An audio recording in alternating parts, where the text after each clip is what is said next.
안녕하세요. 근거 기반 중재의 한 종류인 차별 강화에 대해 배워보도록 하겠습니다. 문제 행동을 줄이거나 없애기 위해 할 수 있는 일들이 많이 있습니다. 그러나 문제 행동을 해결하는 데 도움이 되는 체벌을 할 때 도덕적인 문제가 발생할 수 있습니다. 그래서 연구자들은 문제 행동을 보다 도덕적으로 해결하기 위한 대안적인 방법을 조사하게 되었습니다. 이는 대체적인 행동의 발생을 늘리는 것입니다. 여러 행동들 가운데 대체적으로 사용할 수 있는 행동 한 가지를 선택하여 강화합니다. 그 행동의 발생 빈도를 증가시키는 방법을 차별 강화라고 합니다. 차별 강화의 목표는 문제 행동보다 올바른 행동을 강화하는 것입니다. 아이의 문제의 행동을 줄이거나 발생 횟수를 줄이면서 더 적절한 대안 행동을 사용하도록 합니다.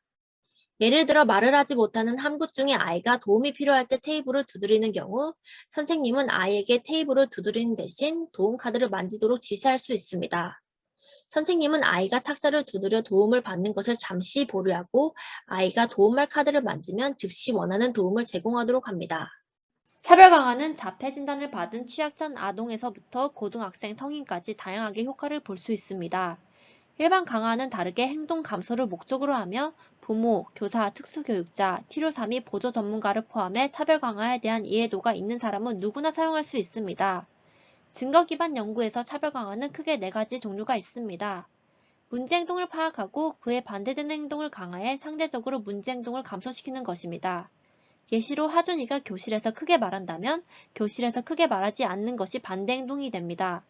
하준이가 크게 말하지 않고 작게 말한다면 스티커와 같은 강화물을 받습니다.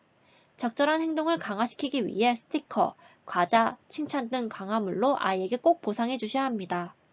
비슷하게 아이가 교실을 뛰어다니는 것을 막고 싶다면 자리에 앉아 수업을 듣는 것이 목표 행동이 됩니다.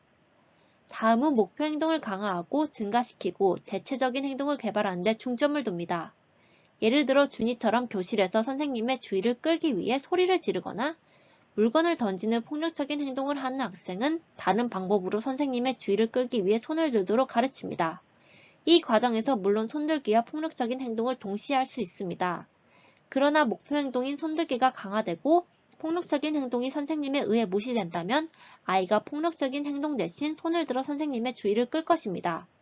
세 번째는 행동 제거 특정 기간 동안 문제 행동이 나타나지 않을 때마다 강화를 제공합니다. 시간 간격을 랜덤으로 설정하여 시간 내에 문제 행동이 나타나지 않아야 합니다.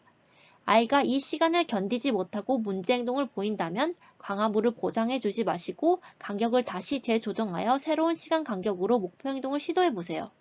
기본적으로 시간은 5분, 10분, 15분으로 구성합니다. 아이가 짧은 시간을 모두 적응한다면 점점 더 시간을 늘려 강화를 시도합니다. 예를 들어 소연이가 수업 시간에 친구와 대화하지 않고 학습 과제를 잘 한다면 15분 간격마다 스티커를 받았지만 이에 적응을 하면 30분으로 늘려 스티커를 받습니다. 마지막으로 문제 행동을 줄이는 것을 목표로 합니다.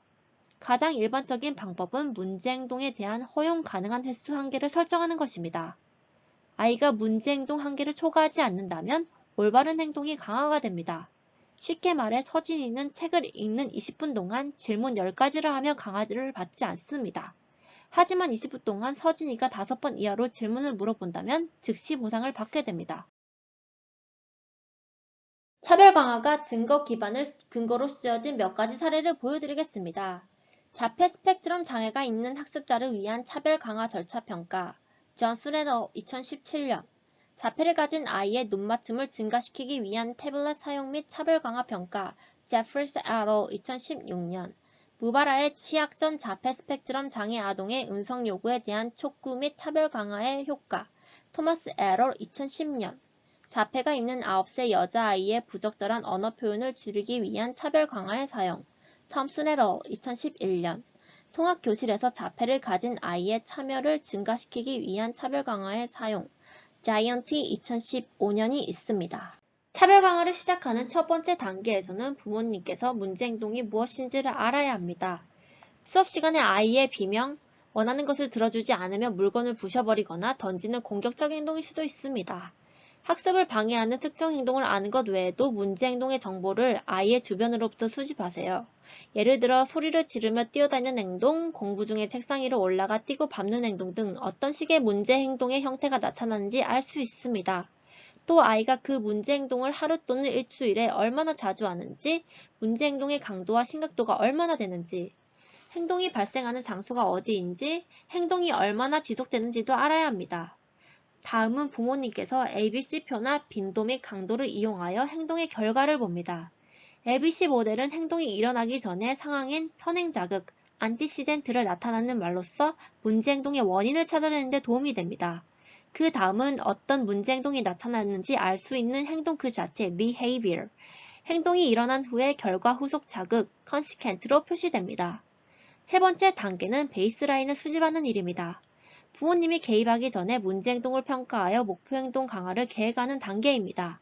이때 행동의 횟수, 형태, 행동의 심각도에 초점을 맞추는 것이 중요합니다. 데이터는 아이가 유치원에 다니는 경우 보조교사가 하루 종일 데이터를 수집하는 것이 수월할 수 있습니다. 왜냐하면 수업 중에 있는 담임 선생님보다 객관적인 관찰자로서 데이터를 수집하기 때문에 훨씬 수월합니다. 문제 행동이 일관성이 있는지 확인하기 위해 충분한 기간인 약 1, 2주 정도 데이터를 수집해야 하며 집이나 놀이터와 같은 다른 환경에서 3일 이상 관찰해야 합니다. 개입을 실행하면서 아이의 문제 행동이 발생하거나 계획한 행동을 하지 않는다면 부모님께서는 프롬프트를 주고 즉시 대응하여 올바른 행동으로 강화해야 합니다. 중재 계획이 연속해서 성공해서 실패한다면 강화 일정을 다시 조정하여 아이에게 동기를 계속 부여해줘야 합니다. 성공의 예시로는 아이의 행동이 5분 간격으로 3번의 세션 후 성공적으로 강화된다면 다음 세 세션에는 10분으로 늘려 강화하는 것입니다.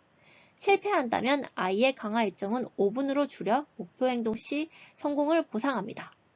마지막으로 부모나 교사는 초기 단계에서 수집한 ABC표, 빈도 및 강도 데이터를 통해 문제 행동이 얼마나 변화했는지 지속적으로 평가해야 합니다. 또한 문제 행동이 없어지기 전까지 강화 일정과 개입을 여러 번 검토하고 수정해야 합니다. 이상 차별 강화에 대해 알아보았습니다. 강의를 보시고 질문이 있으시거나 더 물어보고 싶으신 사항이 있으시다면 김선영 교수 또는 김남희 박사장에게 이메일 주세요. 이 모듈은 www.autisminternetmodule.org, National Autism Center의 A Parent's Guide to Evidence-Based Practice and Autism에서 제공한 정보를 기반으로 개발되었음을 알려드립니다. 또한 이 모듈은 SABA 대중인식 보조금의 지원으로 개발되었습니다. 감사합니다.